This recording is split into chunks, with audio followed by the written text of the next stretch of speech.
Ассалому алейкум дӯстон, хуш омадед ба шабакаи мо. Дар навори имрӯза барои шумо тозатарин ва муҳимтарин хабарҳоро аз ҷаҳони ММА омода кардем ва боварӣ дорем, ки навор ба шумо писанд меояд. Барои ҳамин наворро то охир тамошо кунед. Мо бошад оғоз мекунем. доруҳое ки айни замон шумо дида истодаин доруҳои гиёҳии босифат аз ширкати шифофармо мебошад, ки шумо имконият доред ки ҳамаи ин доруҳоро бо нархи арзон дастрас кунед.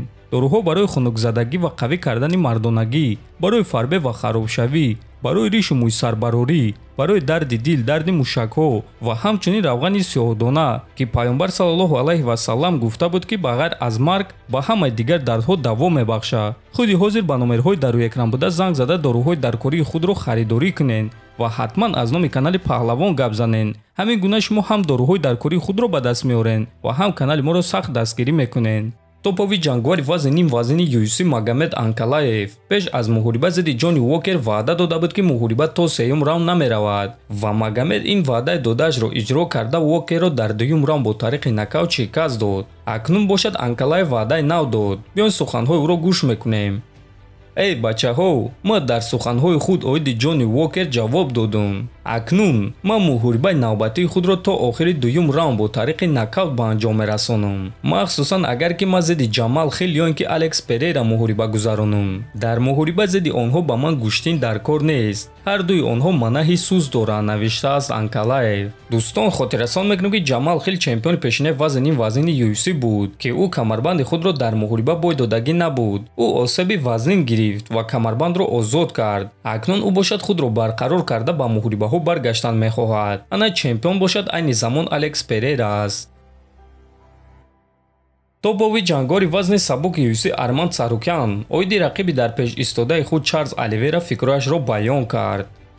рости гап пеш ӯ ҷангвари сус буд, ки ҳама ӯро мезад, аммо баъд ӯ дар вазни мо ҳамаро ба нокаут равон карда чемпион шуд. пеш агар ӯ медид, ки рақиб сахт аст, зуд таслим мешуд. ана ҳозир бошад ӯ то охир меҷангад, дар раундҳои якум меафтад, лекин бармехезад. одамон фикр мекунанд, ки ӯ тамом шуд, лекин ӯ баромада рақибонро ба нокаут равон мекунад ё ин ки онҳоро нафасгир мекунад, гуфтааст Царукян. бояд гуфт, ки муҳориба байни Арман Царукян ва Чарлз Оливера рӯзи 14 апрел дар турнири UFC 300 ба нақша гирифта шудааст ва аз рӯи суханҳои Дана Вайт ғолиби ин муҳориба рақиби навбатии чемпион Ислам Махачев мешавад.